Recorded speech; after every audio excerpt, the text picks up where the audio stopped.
নমস্কার বন্ধুরা, welcome back to our channel. আশা করছি আপনারা সবাই ভালো আছেন।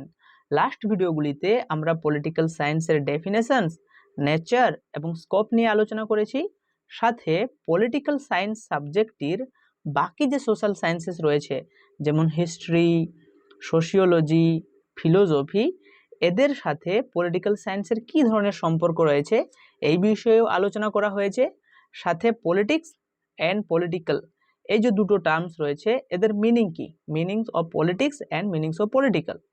আজকের ভিডিওতে আমরা অ্যাপ্রোচেস টু পলিটিক্যাল সায়েন্স নিয়ে আলোচনা করব, অর্থাৎ পলিটিক্যাল সায়েন্স বা রাজনীতি বিজ্ঞান অধ্যয়নের ক্ষেত্রে কি ধরনের আমরা দৃষ্টিভঙ্গি প্রয়োগ করি বা কি ধরনের দৃষ্টিভঙ্গি রয়েছে।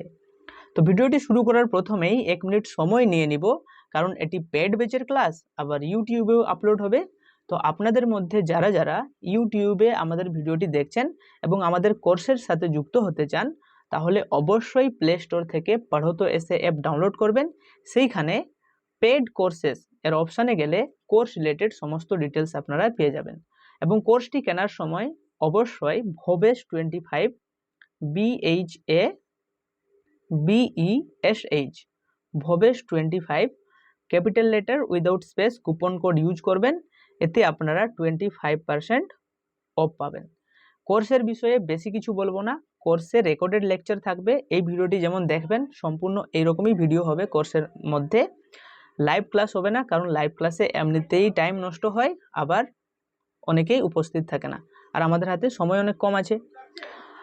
আর কোর্সের মধ্যে অলরেডি ইউজিসি নেট এর যে সিলেবাস রয়েছে সেই সিলেবাস অনুযায়ী পলিটিক্যাল থিওরি অর্থাৎ রাজনৈতিক তত্ত্ব, ইন্ডিয়ান পলিটি অর্থাৎ ভারতের যে সংবিধান যে পার্টটি রয়েছে, এবং ইন্টারন্যাশনাল রিলেশনস আন্তর্জাতিক সম্পর্ক, যেটার বিষয়ে আমাদের এখানে অতটা পড়তে হবে না, কিন্তু আমরা কোর্সের মধ্যে এই 3টে টপিক যেগুলো আমাদের দরকার আন্ডারস্ট্যান্ডিংয়ের জন্য, এই 3টে টপিক ফুল ইউজিসি নেটের যে সিলেবাস রয়েছে ফুল লেকচার আমরা প্রোভাইড করে দিয়েছি।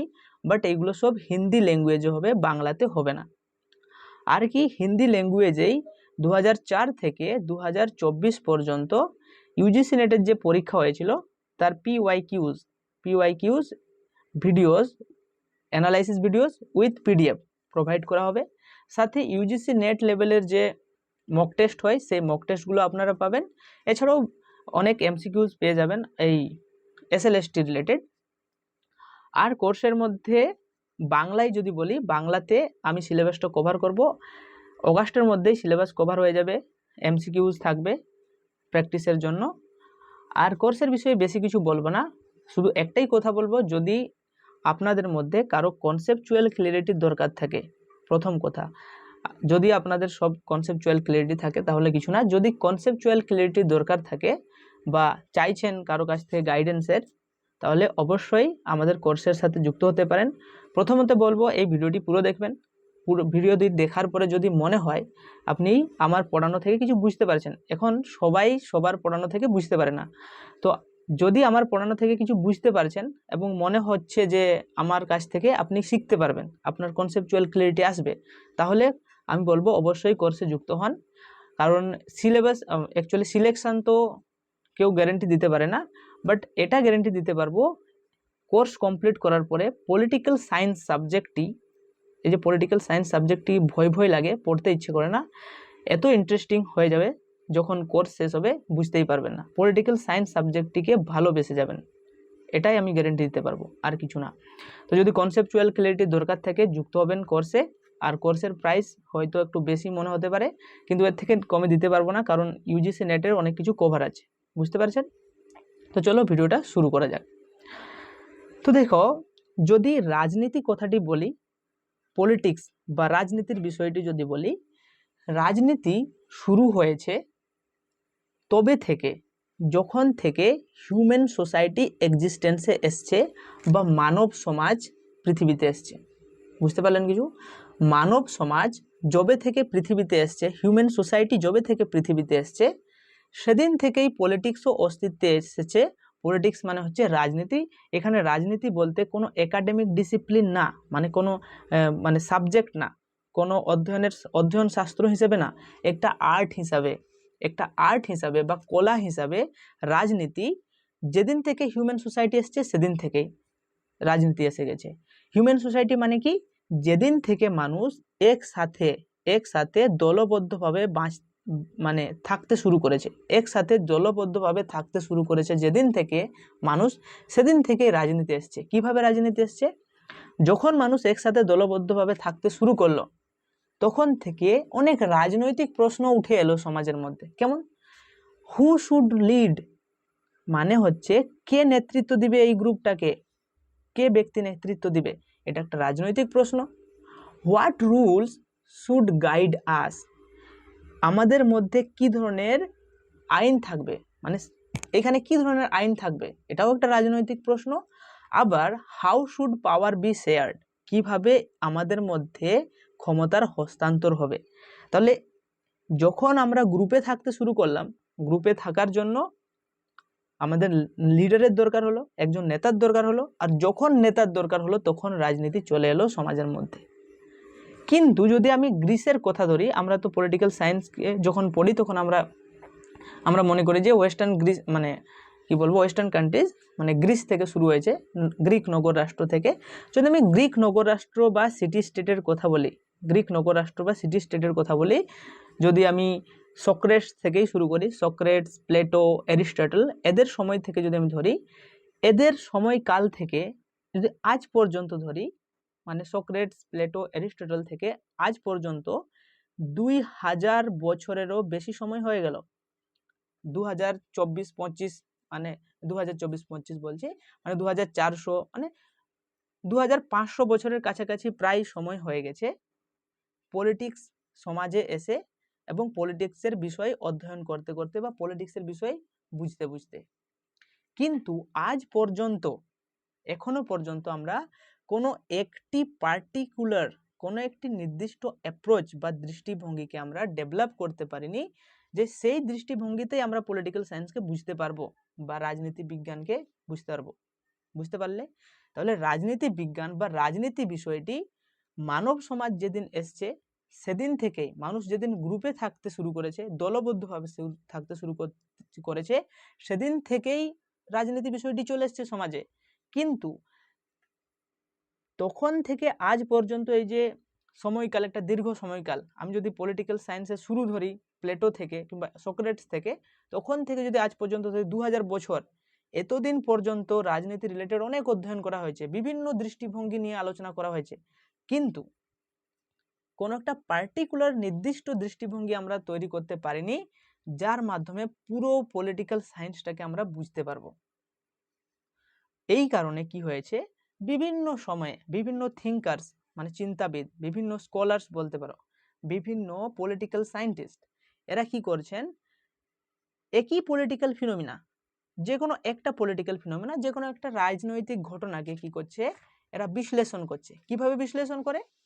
বিভিন্ন ধরনের অ্যাপ্রোচেস দিয়ে, বিভিন্ন দৃষ্টিকোণ দিয়ে। বুঝতে পারছো? তাহলে একটা রাজনৈতিক ঘটনা রয়েছে, সেই রাজনৈতিক ঘটনাটাকে একজন থিঙ্কার আলোচনা করছে, তাই না? কিন্তু সেটা বিভিন্ন দৃষ্টিকোণ থেকে আলোচনা করছে, কারণ একটা পার্টিকুলার দৃষ্টিকোণ বা দৃষ্টিভঙ্গি নেই পলিটিক্যাল সায়েন্সের মধ্যে। এখন দুটো জিনিস কনফিউশন হয় আমাদের, একটা হচ্ছে অ্যাপ্রোচ মানে কি, দৃষ্টিভঙ্গি মানে কি, অ্যান্ড মেথড মানে কি। মেথড মানে হচ্ছে পদ্ধতি, মানে কি। অ্যাপ্রোচ আর মেথডের মধ্যে পার্থক্য রয়েছে, আমরা অনেক সময় একই ভেবে নিলেও এদের মধ্যে পার্থক্য রয়েছে। তো আমি খুব সিম্পল ওয়ার্ডে বোঝানোর চেষ্টা করব। অ্যাপ্রোচ কি একটা চশমা ভাবতে পারো, একটা লেন্স ভাবতে পারো, যে লেন্সের মাধ্যমে আমরা কোনো কিছুকে দেখি, কোনো একটা পলিটিক্যাল ফিনোমিনার বিষয়ে দেখি। যেমন আমরা কালো চশমা পরলে কালো জিনিস দেখতে পাই, লাল চশমা পরলে লাল জিনিস দেখতে পাই, হ্যাঁ না? আমরা কি দেখব সেটাও অ্যাপ্রোচের মধ্যে পড়ে। আর মেথড মানে যে জিনিসটা দেখলাম সেটা করার জন্য আমি কি টুল ব্যবহার করব। ধরো একটা প্রবলেম হয়েছে, আমি দেখলাম আমার অ্যাপ্রোচের মাধ্যমে কি দেখলাম যে এখানে একটা প্রবলেম হয়েছে, তাহলে এই প্রবলেমটা কিভাবে সলভ হবে, আমি একটা থিওরি দিলাম অ্যাপ্রোচের মাধ্যমে, দৃষ্টিকোণ দিলাম, কিন্তু সলভ কি করে করব, আমি একটা মেথড অ্যাপ্লাই করব, একটা টুলস ব্যবহার করব, যে কোনো একটা টুলস যার মাধ্যমে আমি কি করব, বা একটা যন্ত্র কিছু একটা ব্যবহার করব যার মাধ্যমে আমি এই প্রবলেমটা সলভ করব। তো আরো সহজভাবে যদি বলি, অ্যাপ্রোচ কি বলে, অ্যাপ্রোচ বলে what to study, what to study, what to study, কি অধ্যয়ন করতে হবে, আমরা কি কি অধ্যয়ন করব, হোয়াট টু স্টাডি, আমরা মানুষের বিহেভিয়ার অধ্যয়ন করব, মানুষের আচার আচরণ অধ্যয়ন করব, নাকি প্রতিষ্ঠান ইনস্টিটিউশনস অধ্যয়ন করব, ইনস্টিটিউশনস যেমন সরকারের বিভিন্ন ইনস্টিটিউশনস রয়েছে, হ্যাঁ না, কিংবা আমরা ইতিহাস নিয়ে কি অধ্যয়ন করব, না আইন নিয়ে অধ্যয়ন করব, কি বিষয়ে অধ্যয়ন করব, সেটা অ্যাপ্রোচ বলে থাকে। আর হাউ টু স্টাডি, কিভাবে অধ্যয়ন করব, সেই বিষয়টি আমরা কিভাবে অধ্যয়ন করব, সেটা মেথড বলে থাকে। তাহলে মেথড অ্যাকচুয়ালি প্র্যাকটিক্যাল জিনিসটা হয় মেথড, আর অ্যাপ্রোচ হচ্ছে একটা দৃষ্টিভঙ্গি, আমরা ভাবি, হ্যাঁ না, এই দৃষ্টিভঙ্গিতে আমরা দেখছি কোনো ঘটনাকে, যখন আমরা দেখি এটা ভালো হলো না খারাপ হলো কি হলো, হ্যাঁ না, এগুলো সব অ্যাপ্রোচের মধ্যেই পড়ে, এইটুকুই বুঝে রাখো, হ্যাঁ না। তো এখানে অ্যাপ্রোচের বিষয়ে একটা ডেফিনেশন দেওয়া আছে, দেখে নিব কি লেখা আছে। আর যেটা বললাম প্রথম লাইনে লেখা আছে, political science as an academic discipline uses different approaches to study and understand political phenomena. তাহলে পলিটিক্যাল সায়েন্স একটা ডিসিপ্লিন বা শাস্ত্র হিসাবে কি করছেন না, অনেক ধরনের দৃষ্টিকোণ বা অনেক ধরনের দৃষ্টিভঙ্গিকে ব্যবহার করে রাজনৈতিক যত ঘটনা রয়েছে সেই রাজনৈতিক ঘটনাকে বোঝার জন্য। অ্যাপ্রোচ মানে কি, অ্যাপ্রোচ হচ্ছে a particular way of analysing political facts, behaviours and institutions. তাহলে একটা পার্টিকুলার নির্দিষ্ট দিক, একটা পথ, ওয়ে মানে মাধ্যম বলতে পারো, একটা পদ্ধতি বা একটা পথ বা একটা রাস্তা, একটা নির্দিষ্ট রাস্তা, একটা নির্দিষ্ট পথ, যার মাধ্যমে আমরা রাজনৈতিক যে ঘটনাবলী রয়েছে, রাজনৈতিক যে বিহেভিয়ার রয়েছে, ইনস্টিটিউশনস রয়েছে, তাদের বিষয়ে আমরা অ্যানালাইজ করি। জেসি জোহারের ডেফিনেশন দেখলে আমরা আরো ভালোভাবে বুঝতে পারবো বিষয়টা। ডক্টর জেসি জোহারি বলছেন, an approach is a way of looking at and then explaining a given phenomenon। মানে কি, অ্যাপ্রোচ হলো কোনো একটি জিনিসকে দেখার, হ্যাঁ না, এ ওয়ে অফ লুকিং এট, কোনো জিনিসকে দেখছি, একটা নির্দিষ্টভাবে দেখছি, তারপরে দেন কি করছি আমরা, এক্সপ্লেইন করছি সেই জিনিসটাকে, যেটা দেখলাম, কোন জিনিসটা, যে একটা ঘটনাটা ঘটলো। তাহলে একরকম ভাবে ঘটনাটাকে দেখছি, আবার একরকম ভাবে সেই ঘটনাটাকে আমি কি করছি, এক্সপ্লেন করছি। হুইচ ইনক্লুডস, আর এই ঘটনাটার মধ্যে আমি যে একটা ঘটনাকে দেখছি তারপর সেটাকে এক্সপ্লেন করছি, তার মধ্যে কি রয়েছে, তার মধ্যে সব কিছুই রয়েছে যেটা related to the collection and selection of evidence. মানে এভিডেন্স মানে হচ্ছে প্রমাণপত্র। তাহলে যখন আমি সেই ঘটনাটার জন্য প্রমাণপত্র জোগাড় করব, কালেক্ট করব, সিলেক্ট করব, সেই সব কিছুই এই অ্যাপ্রোচের মধ্যেই পড়ে। আর এগুলো কিসের জন্য জোগাড় করব, that those are necessary for investigation and analysis of hypothesis. আর এই যে কালেক্ট করছি আমি ডাটা, এভিডেন্স কালেক্ট করছি, এগুলো কিসের জন্য দরকার, ওইগুলা ইনভেস্টিগেশনের জন্য দরকার, হাইপোথেসিসের জন্য দরকার। হাইপোথেসিস মানে হচ্ছে অনুকল্প বা অনুমান, হ্যাঁ না, কোনো একটা ঘটনা হলো, যেমন রিসেন্ট একটা বড় ঘটনা হয়েছে, আরসিবি ম্যাচ জেতার পরে ওইখানে কিছুজন মারা গেছে, সবাই জানো 11 জনের অফিসিয়াল ডাটা, আবার অনেকেই হয়তো গোনাই হয়নি। তো এই যে ঘটনাটা হয়েছে, এটা আমরা একটা নির্দিষ্ট দৃষ্টিভঙ্গিতে দেখব, দিয়ে অ্যানালাইজ করব, তারপরে ডাটা কালেক্ট করব, হ্যাঁ না, তারপরে বলবো যে এইরকম হলে ভালো হতো বা এরকম কেন হলো। তো অ্যাপ্রোচেস নিয়ে এত মাথা ঘামানোর কিছু দরকার নেই, শুধু যেটা বললাম সেটা মনে রাখবে। অ্যাপ্রোচ হচ্ছে একটা নির্দিষ্ট দৃষ্টিভঙ্গি যার মাধ্যমে আমরা কোনো ঘটনাকে দেখি। এখন অ্যাপ্রোচ যেটা আমাদের পরীক্ষার জন্য ইম্পর্টেন্ট, সেটা হচ্ছে যে এই যে অনেক সময় ধরে ধীরে ধীরে পলিটিক্যাল সায়েন্স আমরা আলোচনা করে আসছি অনেক সময় ধরে। তো এই জন্য ডিফারেন্ট পিরিয়ডস অফ হিস্ট্রি, বিভিন্ন ইতিহাসের বিভিন্ন সময়ে have witnessed the dominance of different approaches. বিভিন্ন অ্যাপ্রোচ ডমিনেন্স এসছে, বিভিন্ন অ্যাপ্রোচ সেইখানে ডমিনেন্স করছে। ডমিনেন্স মানে হচ্ছে, মানে কি বলবো, জোর দিয়েছে আর কি। একটা নির্দিষ্ট অ্যাপ্রোচ সেই সময়ে বেশি করে সেই বিষয়টার উপরে জোর দিত আর কি, নির্দিষ্ট দৃষ্টিভঙ্গিতে আমরা দেখতাম জিনিসটা। অ্যাপ্রোচ পড়লে আরো ভালোভাবে বুঝতে পারবো।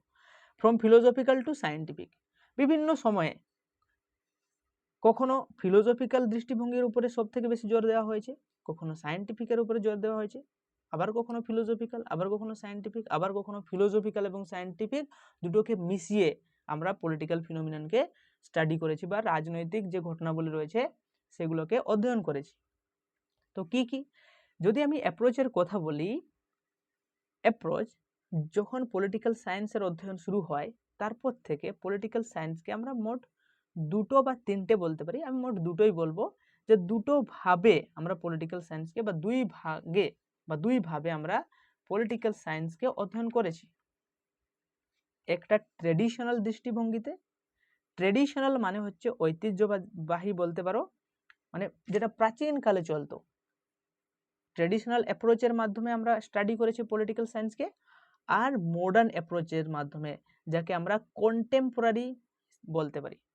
মডার্ন অ্যাপ্রোচ বা কন্টেম্পোরারি অ্যাপ্রোচ বা আধুনিক অ্যাপ্রোচ বা সমসাময়িক দৃষ্টিভঙ্গি, আধুনিক বা সমসাময়িক দৃষ্টিভঙ্গি। তাহলে এই যে দৃষ্টিভঙ্গি, রাজনীতি বিজ্ঞান ইতিহাসের সময়ে ধরে ধরে ধরে ধরে বিভিন্ন সময়ে বিভিন্ন দৃষ্টিভঙ্গি সেইখানে জোর দিয়েছিল বা ডমিনেন্স অবস্থানে ছিল। সেই যে অ্যাপ্রোচগুলো ছিল সেই অ্যাপ্রোচগুলোকে আমরা দুটো ভাগে ভাগ করতে পারি, একটা হচ্ছে ট্রেডিশনাল অ্যাপ্রোচ ঐতিহ্যবাহী দৃষ্টিভঙ্গি, আর একটা হচ্ছে মডার্ন অ্যাপ্রোচ বা কন্টেম্পোরারি অ্যাপ্রোচ বলতে পারো, আধুনিক বা সমসাময়িক দৃষ্টিভঙ্গি। এখন যেদিন থেকে রাজনৈতিক আলোচনা শুরু হয়েছে তারপর থেকে দ্বিতীয় বিশ্বযুদ্ধ, সেকেন্ড ওয়ার্ল্ড ওয়ার বা দ্বিতীয় বিশ্বযুদ্ধ যখন শেষ হয়, কবে হয়? 1939 টু 1945। যখন শেষ হচ্ছে, এতদিন যে সময়কাল, বুঝতে পারছো, অনেক সময়কাল, রাজনীতির আলোচনা শুরু থেকে যখন দ্বিতীয় বিশ্বযুদ্ধ শেষ হচ্ছে সেই সময়কাল পর্যন্ত ট্রেডিশনাল দৃষ্টিভঙ্গি বা ঐতিহ্যবাহী দৃষ্টিভঙ্গি বা ট্রেডিশনাল অ্যাপ্রোচেস ডমিনেন্ট পজিশনে ছিল। মানে সেই সময় আমরা ট্রেডিশনাল অ্যাপ্রোচের মাধ্যমেই পলিটিক্যাল সায়েন্সকে স্টাডি করতাম। এখন প্রশ্ন আসবে, ট্রেডিশনাল অ্যাপ্রোচটা কি বা ঐতিহ্যবাহী দৃষ্টিভঙ্গি বা দৃষ্টিকোণটা কি, বলে দেব। এরপরে ওয়ার্ল্ড ওয়ার সেকেন্ড হয়ে গেল, দ্বিতীয় বিশ্বযুদ্ধ শেষ হওয়ার পরে কি হলো, আরেকটা নতুন ধরনের দৃষ্টিভঙ্গি আসলো, সেটা হচ্ছে মডার্ন দৃষ্টিকোণ বা আধুনিক দৃষ্টিভঙ্গি। এখন আধুনিক দৃষ্টিভঙ্গি কি সেটাও আমরা জানবো, ট্রেডিশনাল দৃষ্টিভঙ্গি কি সেটাও আমরা জানবো, সাথে আমরা অনেকেই কন্টেম্পোরারি দৃষ্টিভঙ্গি হিসাবেও বা সমসাময়িক দৃষ্টিভঙ্গি হিসাবেও আমরা ভাগ করে থাকি, কিন্তু সমসাময়িক আর আধুনিককে আমরা একসাথেও নিয়ে নিতে পারি। বুঝতে পারছো? ট্রেডিশনাল দৃষ্টিভঙ্গি মানে কি? ট্রেডিশনাল দৃষ্টিভঙ্গি হচ্ছে সব থেকে আর্লিয়েস্ট মেথড, মানে মেথড মানে মেথড মানে বলে দিয়েছি প্র্যাকটিক্যাল অ্যাপ্রোচ, কিভাবে অ্যানালাইজ করব। যেমন আমি বললাম যে কোনো হিউম্যান বিহেভিয়ার স্টাডি করব, তাহলে আমি বললাম যে আমার অ্যাপ্রোচ কি, আমি হিউম্যান বিহেভিয়ার স্টাডি করব। আমার মেথড কি, আমি কি ইন্টারভিউর মাধ্যমে স্টাডি করব, নাকি অবজারভেশনের মাধ্যমে স্টাডি করব, নাকি ডাটা কালেক্ট করব? এই যে ইন্টারভিউ নিচ্ছি, অবজারভেশন করছি, ডাটা কালেক্ট করছি, এগুলো কি? এগুলো হচ্ছে মেথড। কি মেথড অ্যাপ্লাই করছি আমি, বুঝতে পারছো তো? তো সব থেকে আর্লিয়েস্ট মেথড প্রথমে কি ছিল? ট্রেডিশনাল অ্যাপ্রোচ ছিল পলিটিক্যাল সায়েন্স অধ্যয়ন করার। সেই সময় যখন ট্রেডিশনাল মেথড বা ট্রেডিশনাল অ্যাপ্রোচেস ছিল বা ঐতিহ্যবাহী দৃষ্টিভঙ্গি ছিল রাজনীতি বিজ্ঞান অধ্যয়নের, সেই সময় আমরা যখন কোনো কিছু স্টাডি করতাম সব থেকে বেশি কিসের উপরে জোর দিতাম? নরমেটিভ অ্যান্ড ভ্যালু বেসড, এই দুটো ওয়ার্ড ইম্পর্টেন্ট। কি? একটা হচ্ছে নরমেটিভ আর একটা হচ্ছে ভ্যালু বেসড।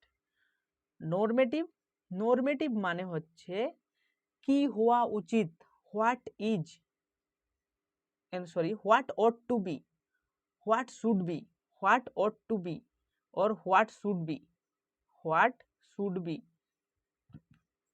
এইসব বিষয়ের উপরে জোর দিত। মানে কি? দার্শনিক কথাবার্তা বলতো যে এই ঘটনাটা হয়েছে, ধরো এই যে বললাম আরসিবির ঘটনাটা, তো এতজন যে মারা গেছে, নরমেটিভ অ্যাপ্রোচ কি বলে? নরমেটিভ অ্যাপ্রোচ বলে এরকম হলে ভালো হতো, এরকম হওয়া উচিত, কেন এতজন সেইখানে জমা হলো, এটা কেন বন্ধ করা হলো না? বুঝতে পারছো তো?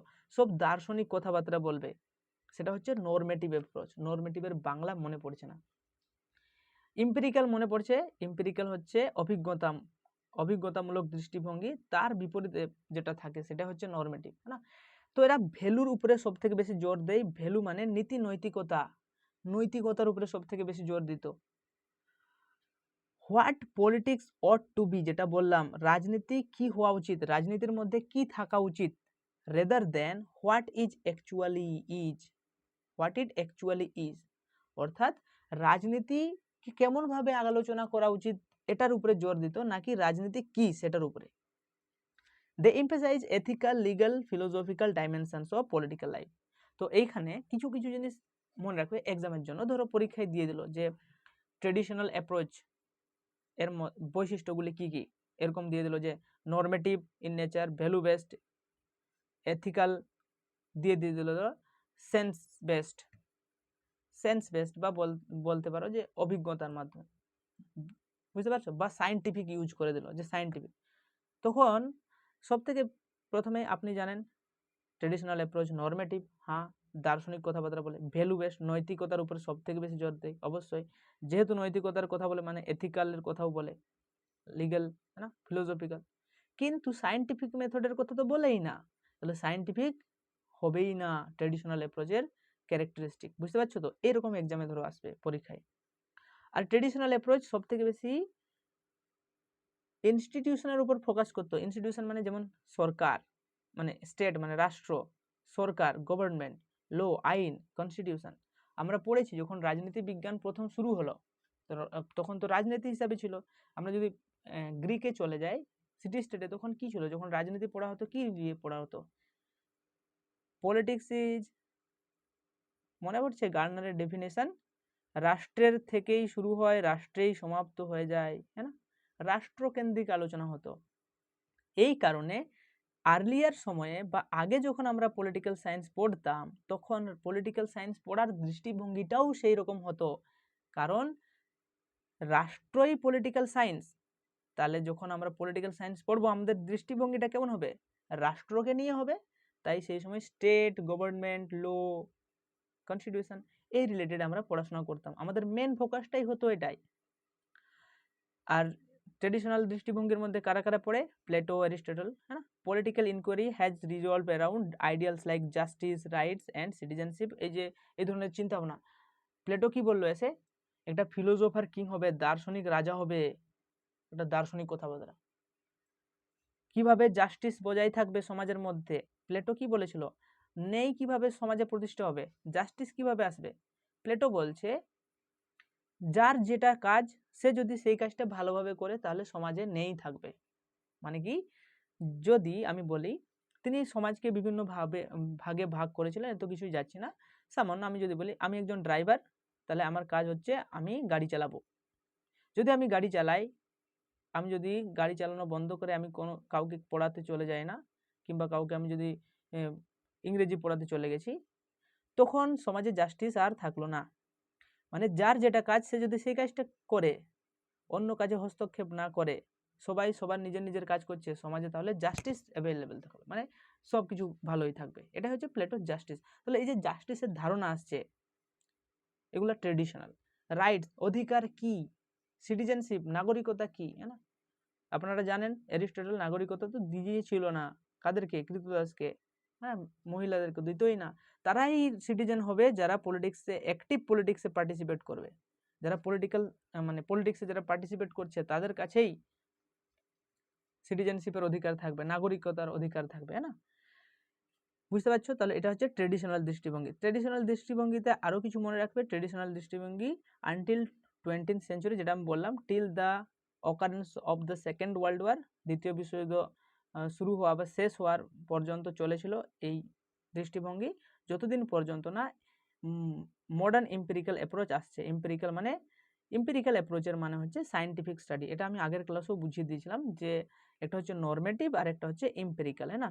নরমেটিভ মানে কি, নরমেটিভ দার্শনিক কথা বলে, হ্যাঁ না, কি হওয়া উচিত, আর এম্পিরিক্যাল বলে সায়েন্টিফিক কথাবার্তা, কি হয়েছে, না, বুঝতে পারছো কিছু। সায়েন্স কি বলে, ধরো কোনো কিছু একটা ঘটনা ঘটেছে, সায়েন্স গিয়ে বলবে ওহো এইখানে তাহলে এইরকম হয়েছে, এই লোকটা তাহলে এইখান থেকে এইভাবে পড়ে গেছে, না, শুধু ডেসক্রাইব করে দিল যে একটা লোক আসছিল এখান থেকে এখানে পড়ে গেল, আর কিছু বললো না, শুধু ডেসক্রাইব করে ঘটনাকে, নিজের চোখ দিয়ে যেটা দেখলো, নিজের কান দিয়ে যেটা শুনলো, যেটা এক্সপিরিয়েন্স করলো, সেটাই সে সত্য, এটাই হচ্ছে এম্পিরিক্যাল অ্যাপ্রোচ।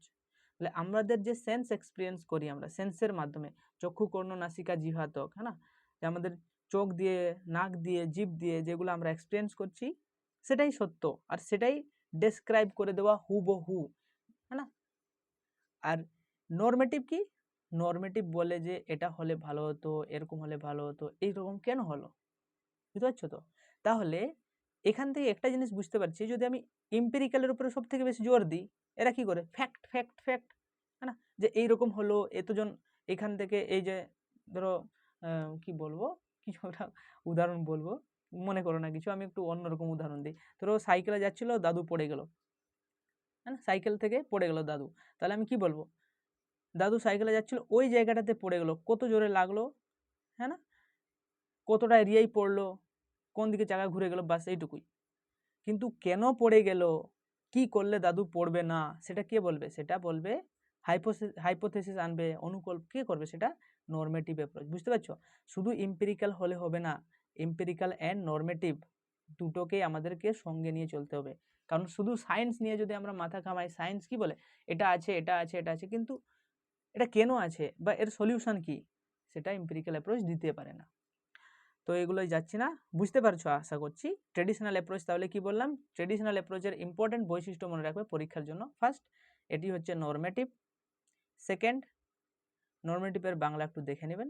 সেকেন্ড হচ্ছে এটি ভ্যালু বেসড, মানে নৈতিকতার উপর সব থেকে বেশি জোর দেয়।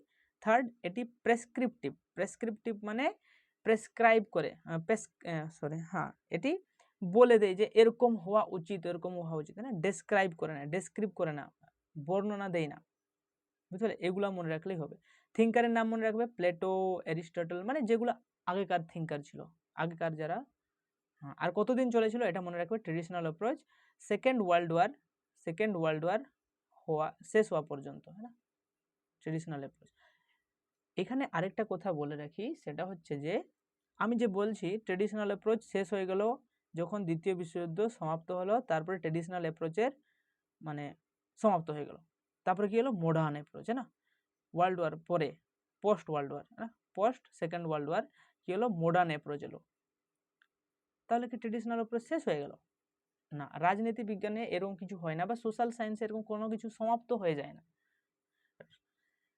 ট্রেডিশনাল অ্যাপ্রোচ এখনো পর্যন্ত আমরা ইউজ করি, মডার্ন অ্যাপ্রোচও ইউজ করি, এর অর্থ আমরা ব্লেন্ডিং ইউজ করি, দুটোকে ইউজ করি, বুঝতে পারছো তো, কোনোটা শেষ হয়ে যায় না।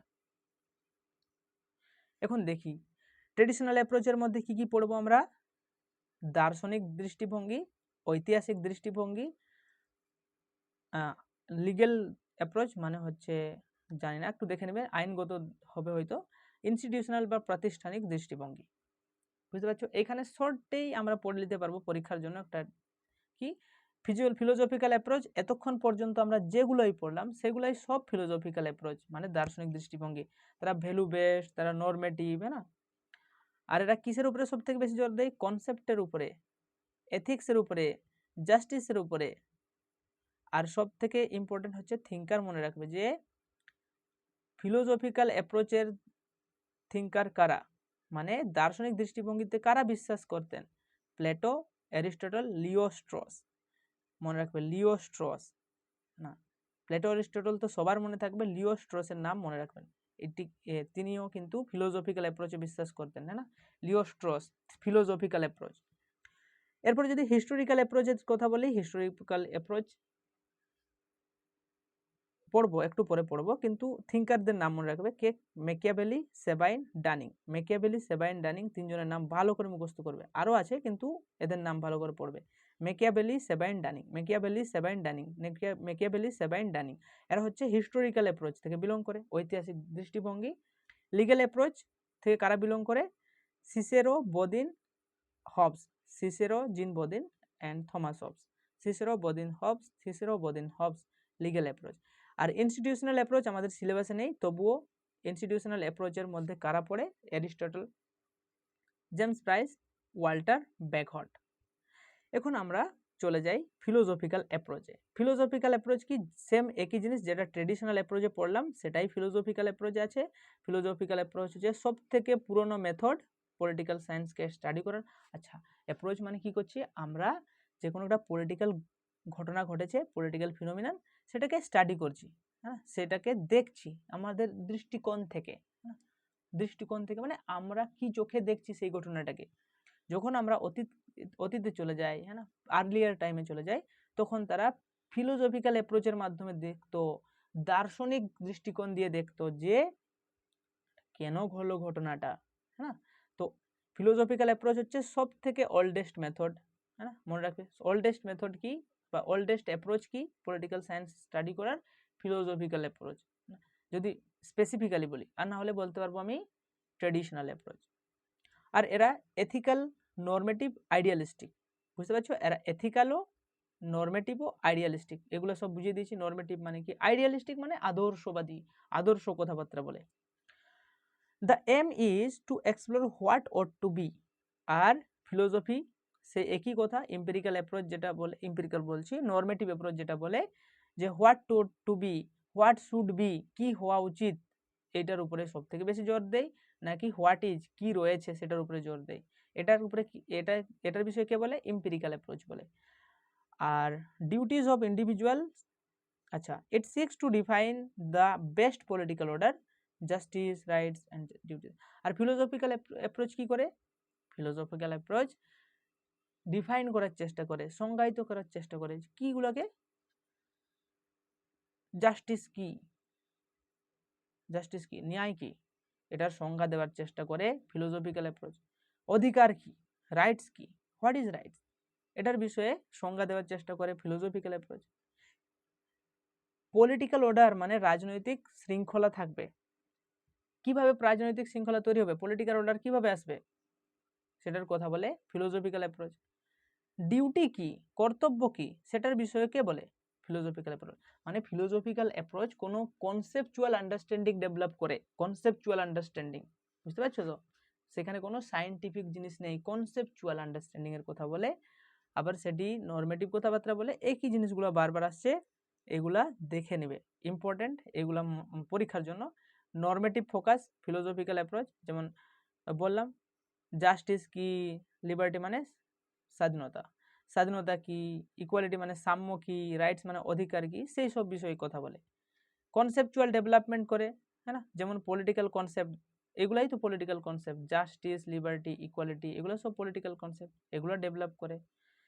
আর কি করে ফিলোসফিক্যাল অ্যাপ্রোচ, এথিক্যাল ইভলিউশন করে, যেমন provide standards of right and wrong in political life, কোন কাজটা করা ভালো, কোন কাজটা করা খারাপ, কোনটা ভালো কোনটা ভালো না, হ্যাঁ, সেটা কে বলে, দার্শনিক অ্যাপ্রোচ বলে, যে এইটা হলে ভালো হতো, এটা খারাপ, এটা করো না, এটা খারাপ।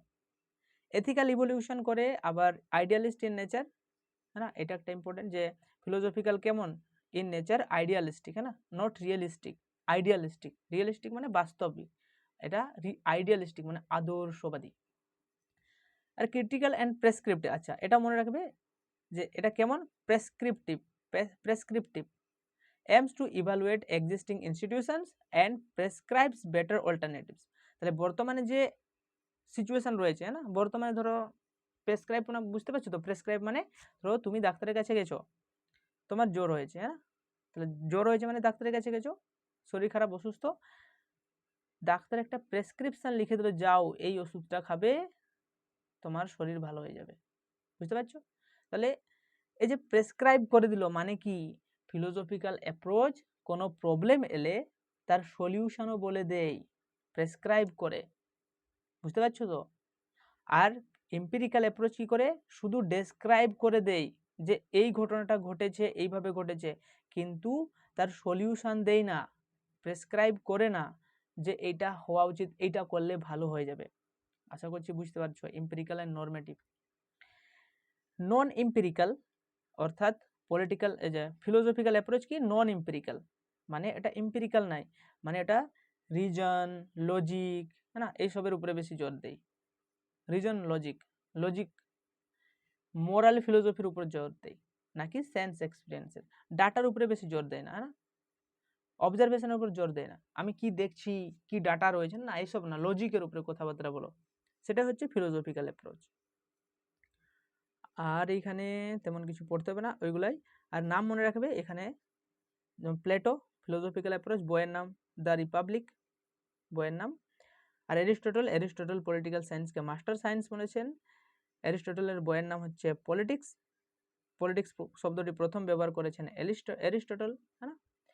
এরিস্টটল হচ্ছে father of political science. Aristotle আবার father of modern political science কে বলেছিলাম?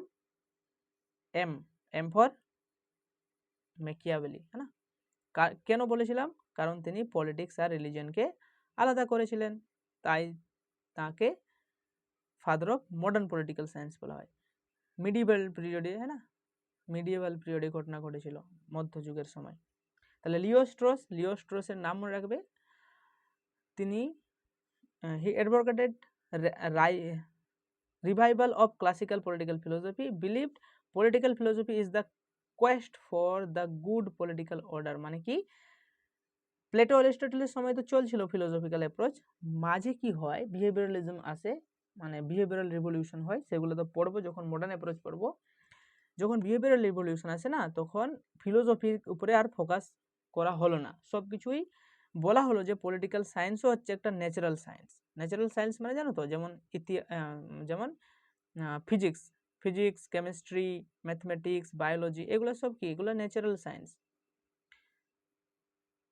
বিহেভিয়ারালিজমে সে বলে পলিটিক্যাল সায়েন্সও একটা ন্যাচারাল সায়েন্স, হ্যাঁ না, পলিটিক্যাল সায়েন্সও একটা ন্যাচারাল সায়েন্স, এখানে ফিলোসফির কোনো জায়গা নেই, হ্যাঁ না। আমি বলতে পারবো না অমুক হবে অমুক, ওইসব ছাড়ো। ফিলোসফিক্যাল অ্যাপ্রোচ হচ্ছে পলিটিক্যাল সায়েন্স হচ্ছে ন্যাচারাল সায়েন্স, এখানে পুরো ডেসক্রাইব করা হবে এইভাবে ঘটনা ঘটেছে, এইভাবে ঘটনা ঘটেছে।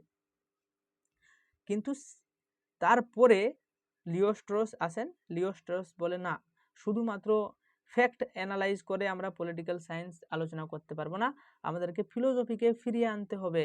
তাহলে তিনি ফিরিয়ে এনেছিলেন ফিলোসফিক্যাল অ্যাপ্রোচকে, হ্যাঁ। আর তিনি বিশ্বাস করতেন যে philosophical approach is the quest for the good political order. আর ফিলোসফিক্যাল অ্যাপ্রোচই সমাজে ভালো একটা রাজনৈতিক শৃঙ্খলা আনতে পারবে, হ্যাঁ। কখন শৃঙ্খলা থাকবে সমাজে? যখন সবাই মানে এথিক্সকে ফলো করবে, ভ্যালুকে মনে রাখবে বা নৈতিকতাকে ফলো করবে, তাই তো।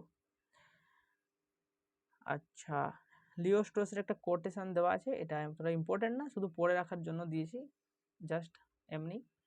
Philosophy is the quest for wisdom. Political philosophy is the attempt truly to know about the nature of political things and the right or good political order. তাহলে কি ফিলোসফি মানে কি? ফিলোসফি হচ্ছে জ্ঞানকে পাওয়ার একটা ইচ্ছা বলতে পারো। আর রাজনৈতিক ফিলোসফি হচ্ছে nature of political things and the right good political order, মানে পলিটিক্যাল জ্ঞানকে পাওয়ার ইচ্ছা সংক্ষেপে বলতে পারো। তো এগুলো তোরা জানতে হবে না। আর ক্রিটিসিজম কি? ফিলোসফিক্যাল অ্যাপ্রোচকে ক্রিটিসাইজ করা হয়েছিল, মানে সমালোচনা করা হয়েছিল। কেন করা হয়েছিল? কারণ ফিলোসফিক্যাল অ্যাপ্রোচ এম্পিরিক্যাল কথাবার্তা বলতোই না, ডেসক্রাইব কি ঘটনা বর্তমান ঘটছে সেটার কিছু না, কি হবে কি হওয়া উচিত এইসব কথাবার্তা বলতো, তাই তাকে ক্রিটিসাইজ করা হলো। কারণ এটা স্পেকুলেশনের উপরে অনেক বেশি জোর দিত, আইডিয়ালিস্টিক ছিল এই কারণে। আর ফিলোসফিক্যাল অ্যাপ্রোচ ছিল ইউটোপিয়ান কথাটার অর্থ হচ্ছে যে কাল্পনিক, হ্যাঁ না, যেমন আমরা স্বপ্নে দেখি, হ্যাঁ না, আমার একটা মার্সিডিজ আছে, হ্যাঁ না, অডি আছে, ইউটোপিয়ান, তাই ক্রিটিসাইজ করা হয়েছিল। Not suitable for analyzing complex political behaviour institutions in modern societies. আর ফিলোসফিক্যাল অ্যাপ্রোচ যে জটিল রাজনৈতিক বিহেভিয়ার রয়েছে সমাজের মধ্যে, কমপ্লেক্স পলিটিক্যাল বিহেভিয়ার আর প্রতিষ্ঠান রয়েছে যেগুলো কমপ্লেক্স, সেগুলোকে আমরা অ্যানালাইজ করতে পারবো না মডার্ন টাইমে, মানে এখনকার যুগে যে জটিল বিষয় রয়েছে সেগুলো দার্শনিক অ্যাপ্রোচের মাধ্যমে তো আমরা সমাধান করতে পারবো না, এই জন্য ক্রিটিসাইজ করা হয়। এরপরে দেখবো আমরা হিস্টোরিক্যাল অ্যাপ্রোচে কিছু মনে রাখার দরকার নেই। হিস্টোরিক্যাল অ্যাপ্রোচ কি? হিস্টোরিক্যাল অ্যাপ্রোচ হিস্ট্রিকে মাথায় রেখে অ্যানালাইজ করে, মানে politics through the lens of history, ইতিহাসের চশমা দিয়ে রাজনীতিকে দেখা হচ্ছে হিস্টোরিক্যাল অ্যাপ্রোচ। মানে কি? মানে হচ্ছে আমরা যখন পড়েছিলাম পলিটিক্যাল সায়েন্সের সঙ্গে হিস্ট্রির সম্পর্ক কি, সেইখানে বলেছিলাম পলিটিক্স যা কিছুই আলোচনা করে সব কিছুই কোথা থেকে আসে? হিস্ট্রি থেকেই আসে। পলিটিক্স যে ইনস্টিটিউশনের আলোচনা করে সেই ইনস্টিটিউশনস যেমন সরকার, রাষ্ট্র, এগুলো কোথা থেকে এসছে? এরা ইতিহাস থেকে ইভলভ হয়েছে ধীরে ধীরে ধীরে ধীরে, তাই না?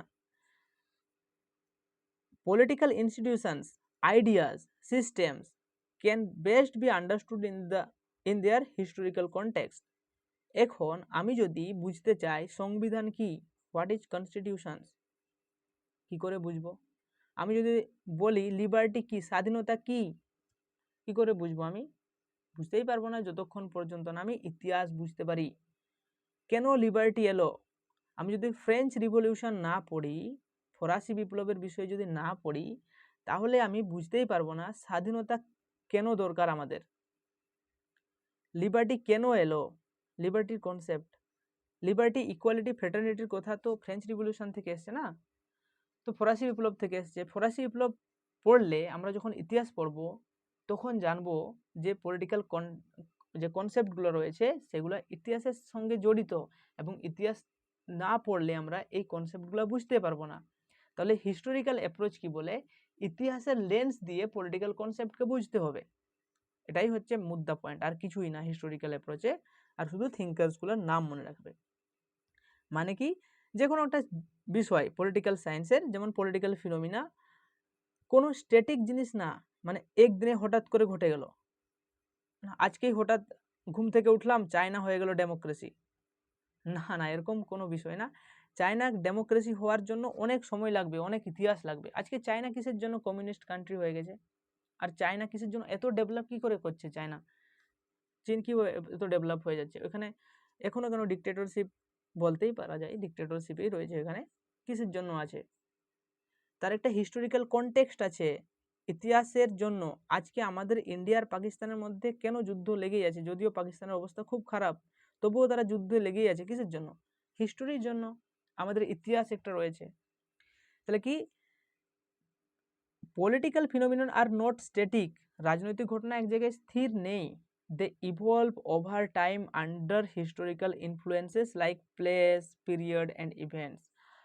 জায়গা, কোন জায়গা, কোন পিরিয়ড, মানে টাইম পিরিয়ডে কোন ঘটনা ঘটেছিল, এই সমস্ত কিছু পলিটিক্যাল ফিনোমিনাকে প্রভাবিত করে। ঠিক আছে? Historical context, politics is studied in relation to historical events, processes and evolution. মানে আমরা রাজনীতিকে কিভাবে অধ্যয়ন করতে পারবো? রাজনীতিকে অধ্যয়ন করতে হলে আমাদেরকে ইতিহাসে ফিরে যেতে হবে, ইতিহাসে কি ঘটনা ঘটেছিল, কেমনভাবে ঘটেছিল, আর কিভাবে তার বিবর্তন হয়েছে। অনেক স্টেটমেন্ট পড়েছিলাম, মনে পড়ছে? History is the past politics and politics is present history, তাই না?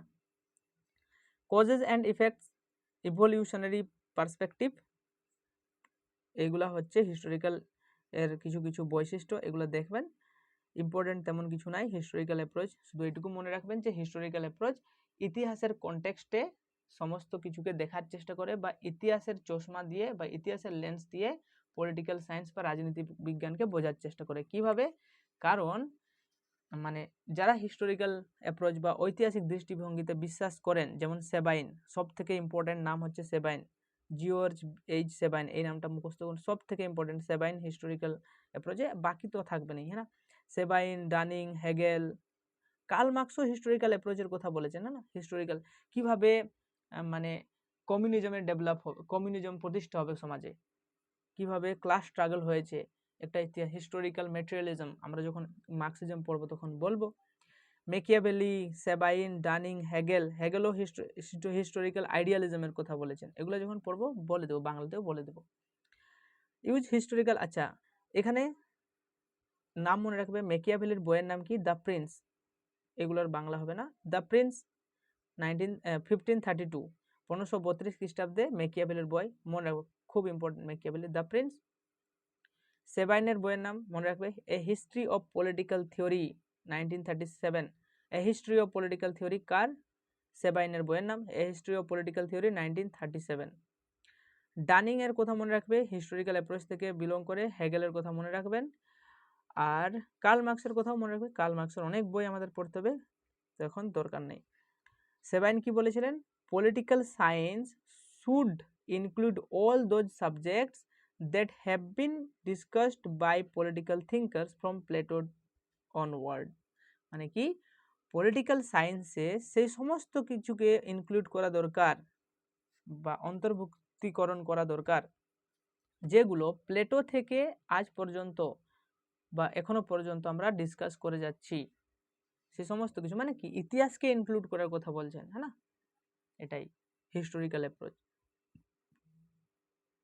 আর বাকি পিডিএফে অনেক কিছু দেওয়া আছে, এগুলা পড়ে নেবেন। হিস্টোরিক্যাল অ্যাপ্রোচকেও ক্রিটিসাইজ করা হয়। এরপরে আসে লিগ্যাল অ্যাপ্রোচ। লিগ্যাল অ্যাপ্রোচ কি? লিগ্যাল অ্যাপ্রোচ আইনের দৃষ্টিভঙ্গির মাধ্যমে সব কিছুকে দেখার চেষ্টা করে। The legal approach focuses on the study of politics through the lens of law, আইন and legal framework। Legal framework এবং ল এর দৃষ্টিকোণ দিয়ে সমস্ত কিছুকে দেখার চেষ্টা করে, মানে legal approach. It seeks the state as a legal entity and politics as primarily the function of legal rules, rights and institutions। মানে কি লিগ্যাল অ্যাপ্রোচ কি বিলিভ করে?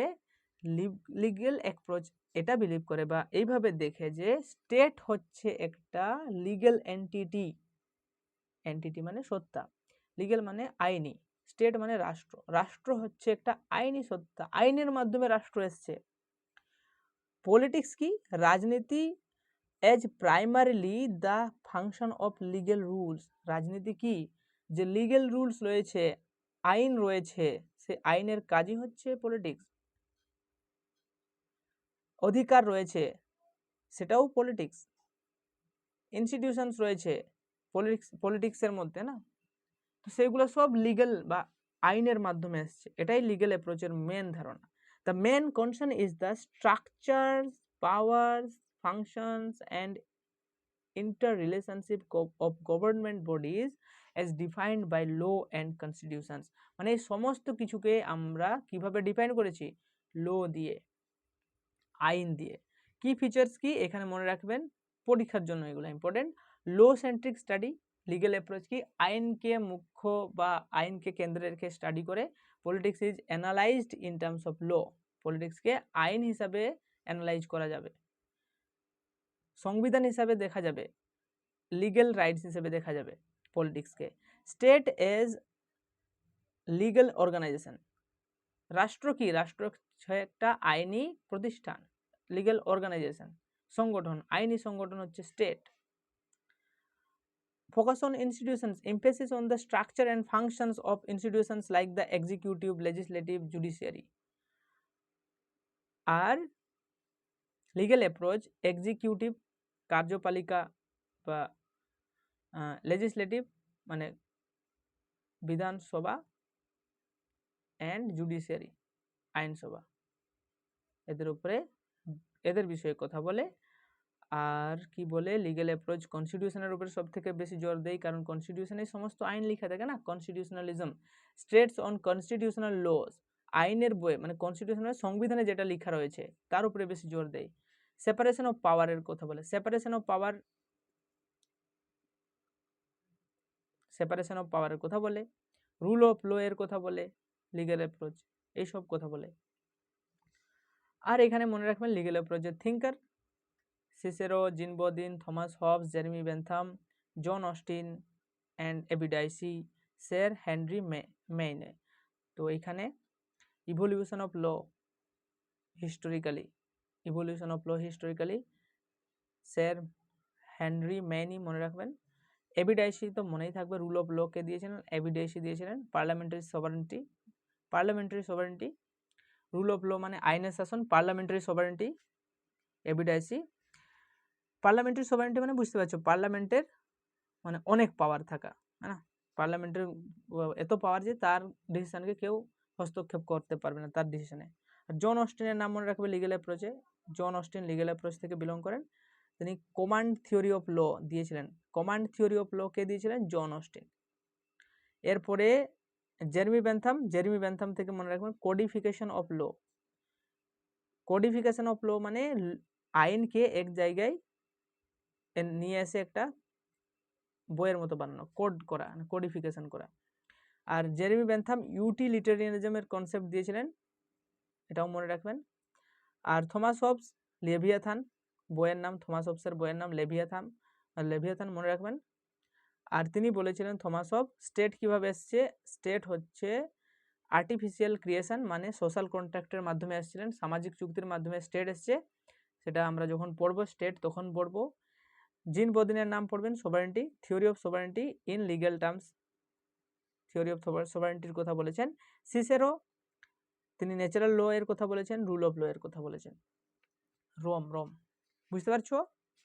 এর এখান থেকে শেষ হলো আমাদের ট্রেডিশনাল অ্যাপ্রোচ। জন অস্টিন একটা খুব ইম্পর্টেন্ট কথা বলেছেন, ল কি, law is the command of the sovereign backed by sanction, মানে কি আইন কি, আইন হচ্ছে সবারিং মানে যার কাছে সার্বভৌম পাওয়ার আছে, না যার উপরে কেউ নেই, যার ডিসিশনের উপরে কেউ কিছু বলতে পারবে না, তার কমান্ডই হচ্ছে আইন।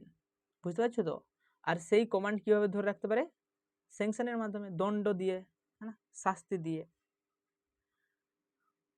এগুলাই, আর কিছু না। নেরো ফোকাস আর ক্রিটিসিজমও রয়েছে, narrow focus social economic behavioural অ্যাসপেক্টকে ফোকাস করে না, শুধুমাত্র লিগেল করতে থাকে, হ্যাঁ না, শুধুমাত্র আইনের দিকটাই ফোকাস করে। এছাড়াও যে সমাজে যে সামাজিক দিক রয়েছে, অর্থনৈতিক দিক রয়েছে, হ্যাঁ না, মানুষের যে বিহেভিয়ারের উপরে ব্যাপার আছে সেগুলোর উপরে ফোকাস করে না, তাই একে ক্রিটিসাইজ করা হয়। ফর্মালিস্টিক, অনেক পরিমাণ ফর্মালিস্টিক, না, এরা অনেক পরিমাণে রিটেন লয়ের উপরে বেশি জোর দেয়, যেগুলো লেখা আছে আইন তার উপরে বেশি জোর দেয়, হ্যাঁ, legal codes without considering political realities. সব থেকে এইটা লেখা রয়েছে মানে এটাই সত্য, এটার উপরে জোর দিতে হবে, বাকি কিছু ঠিক না, না, আইনের চোখে সবাই সমান, এইসব কথাবার্তা। আর এটা fails to explain dynamic changes in political behaviour. আর লিগ্যাল অ্যাপ্রোচ দিয়ে যে ডাইনামিক চেঞ্জেস মানে অনবরত কিছু না কিছু চেঞ্জ হচ্ছেই, কারণ পলিটিক্যাল সায়েন্স হচ্ছে একটা গতিশীল বিজ্ঞান, আর যেহেতু এটা গতিশীল তাই এই যে বর্তমানে যে অনেক কিছু চেঞ্জ হচ্ছে সেটা লিগ্যাল অ্যাপ্রোচের মাধ্যমে আমরা ব্যাখ্যা করতে পারবো না, তাই ক্রিটিসাইজ করা হয়। আর এটি ফোকাস করে ফর্মাল ইনস্টিটিউশনের উপর। বুঝতে পারছো? ফর্মাল ইনস্টিটিউশনের উপর সব থেকে বেশি জোর দেয়, দ্যাট ইনফর্মাল পলিটিক্যাল প্রসেস। আচ্ছা, দরকার নাই। আচ্ছা, এটাই হলো লিগ্যাল অ্যাপ্রোচ। তাহলে লিগ্যাল অ্যাপ্রোচ কি, ইন শর্ট লেখা রয়েছে, legal approach studies politics through laws and constitutions, focusing on the legal frameworks that structure political institutions and authority। তো এরপরে এখানে বাংলায় লেখা আছে, যেগুলো আমরা পড়লাম ইংরেজিতে এখানে সব বাংলায় লেখা আছে। জেসি জোহরি কি বলেছেন, সাথে দার্শনিক দৃষ্টিভঙ্গি, সব কিছু ডিটেলসে তাদের নাম সব কিছু লেখা আছে, ট্রান্সলেট করা আছে। বুঝতে পারছো? তো একটু সামারি দিয়ে দিই, কি পড়লাম আজকে, বুঝতে পারবে, একদম ভাইবার জন্য প্রস্তুত হয়ে যাবে। কি অ্যাপ্রোচেস মানে দৃষ্টিভঙ্গি মানে কি, একটা নির্দিষ্ট পদ্ধতিতে কোনো রাজনৈতিক ঘটনা বা কোনো বিষয়কে দেখাই হচ্ছে অ্যাপ্রোচ বা দৃষ্টিভঙ্গি। বুঝতে পারছো? রাজনীতি বিজ্ঞান আলোচনায় যে দৃষ্টিভঙ্গি রয়েছে সেই দৃষ্টিভঙ্গি আমরা দুই ভাগে ভাগ করতে পারি। রাজনীতি বিজ্ঞান আলোচনায় দুই রকম দৃষ্টিভঙ্গি রয়েছে। রাজনীতি বিজ্ঞান অনেক দীর্ঘ সময়কাল অতিক্রম করে এসছে, সেই দীর্ঘ সময়কাল অতিক্রম করে আসার জন্য রাজনীতি বিজ্ঞানকে অধ্যয়ন করার জন্য আমরা অনেক রকম দৃষ্টিভঙ্গি প্রয়োগ করেছি, কিন্তু আজ পর্যন্ত একটা নির্দিষ্ট দৃষ্টিভঙ্গি আমরা ডেভেলপ করতে পারিনি, যার মাধ্যমে আমরা সম্পূর্ণ রাজনীতি বিজ্ঞানকে অধ্যয়ন করতে পারবো। তাই রাজনীতি বিজ্ঞানের মোট দুটো দিক আছে, একটা হচ্ছে ক্লাসিক্যাল না, ট্রেডিশনাল বলতে পারো, ট্রেডিশনাল দৃষ্টিভঙ্গি বা ট্রেডিশনাল অ্যাপ্রোচ, এটা হচ্ছে মডার্ন বা কন্টেম্পোরারি অ্যাপ্রোচ। ট্রেডিশনাল দৃষ্টিভঙ্গি মানে দ্বিতীয় বিশ্বযুদ্ধ যেদিন থেকে রাজনৈতিক অধ্যয়ন শুরু হয়েছে তারপর থেকে দ্বিতীয় বিশ্বযুদ্ধ শেষ হওয়া পর্যন্ত প্রচলিত ছিল ট্রেডিশনাল দৃষ্টিভঙ্গি। এই সময় যে আলোচনা হতো রাজনীতি বিজ্ঞান সেটি অনেক বেশি দার্শনিক ছিল, নরমেটিভ ছিল, আর প্রেসক্রাইব করতো সব কিছুকেই, ডেসক্রাইব করতো না, আর হাইপোথেসিস কল্পনা করতো। ট্র্যাডিশনাল অ্যাপ্রোচের মধ্যে ফিলোসফিক্যাল অ্যাপ্রোচ আসে। ফিলোসফিক্যাল অ্যাপ্রোচ কি বলে, ফিলোসফিক্যাল অ্যাপ্রোচ ফিলোসফির উপর সব থেকে বেশি জোর দেয়, নরমেটিভ কথাবার্তা বলে, এগুলো এক্সপ্লেন করেছি, দেখে নেবে। আর এথিক্সের উপর সব থেকে বেশি জোর দেয় ফিলোসফিক্যাল অ্যাপ্রোচ, আইডিয়ালিস্টিক অনেক বেশি, বাস। থিঙ্কার প্লেটো, অ্যারিস্টটল, লিও স্ট্রস। এরপরে আসবে হিস্টোরিক্যাল অ্যাপ্রোচ ইতিহাসের লেন্স দিয়ে সব কিছুকে দেখতে চাই। রাজনীতির আলোচনা ইতিহাসের মাধ্যমেই হয় বা ইতিহাস থেকেই হয়, কারণ যা যা আলোচনা করে পলিটিক্যাল সায়েন্স সব কিছু ইতিহাসের থেকেই ইভলভ হয়েছে। সে সরকার হোক, রাষ্ট্র হোক, সব কিছু ইতিহাস থেকেই এসছে। তাই ইতিহাসের দৃষ্টিকোণ দিয়ে রাজনীতিকে আলোচনার কথা বলে হিস্টোরিক্যাল অ্যাপ্রোচ। আর এই যে বিশ্বাসী, এই দৃষ্টিভঙ্গিতে কারা বিশ্বাসী ছিলেন? প্রথম নাম মনে রাখবে, ইম্পর্টেন্ট, সেবাইন, না সেবাইন, তারপরে ডানিং, ওদের নাম মনে রাখবে, সেবাইন, ডানিং, আরও কিছু জন আছে, দেখে নেবে।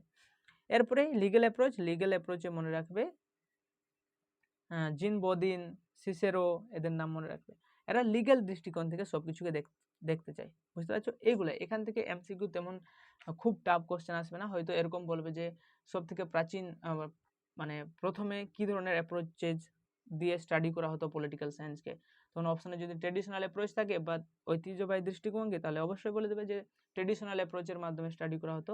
আর যদি না থাকে তাহলে ফিলোসফিক্যাল অ্যাপ্রোচ বলতে পারো, হ্যাঁ না, স্পেসিফিক না, ট্রেডিশনালের মধ্যে ফিলোসফি সব থেকে ওল্ডেস্ট না, তাহলে ফিলোসফিক্যাল অ্যাপ্রোচ হবে। এরপরে যদি লিগ্যাল দৃষ্টিভঙ্গিতে আলোচনা করা হতো, কারা সাপোর্ট করে লিগ্যাল দৃষ্টিভঙ্গিতে রাজনীতি বিজ্ঞান অধ্যয়নকে, তখন নাম বলে দিবে, সিসেরো, যদি অপশানে দেওয়া থাকে সিসেরো কিংবা বাকি যাদের নাম বললাম তাদের অপশানে দাম দেওয়া, তাদের মধ্যে দিবে বোদিন, হ্যাঁ না, জিন বোদিন, হবস, সিসেরো, বুঝতে পারছো? এই ধরনের কোশ্চেন হবে, এত টাফ কোশ্চেন এখান থেকে হবে না। এগুলো হচ্ছে কনসেপচুয়াল আন্ডারস্ট্যান্ডিং, এগুলা থেকে হয়তো ইন্টারভিউতে কোশ্চেন হবে যে তুমি বলো যে অ্যাপ্রোচ মানে কি, অ্যাপ্রোচ আর মেথডের মধ্যে কি পার্থক্য, এই ধরনের কোশ্চেন হবে হয়তো ইন্টারভিউতে। Traditional approach, legal approach, modern approach কেন ডেভেলপ হলো, কেন ট্রেডিশনাল অ্যাপ্রোচ এতদিন ধরে চললো, বাস এইসব আর কি। তো আশা করছি ভিডিওটা বুঝতে পেরেছো। ভিডিওটি ভালো লাগলে কমেন্ট করো, আর যদি কোর্সে যুক্ত হতে চান, আমি আবারও একটাই কথা বলবো, যদি বুঝতে পারো লেকচার কিন্তু এরকম হবে, তাহলেই জয়েন করো, ঠিক আছে?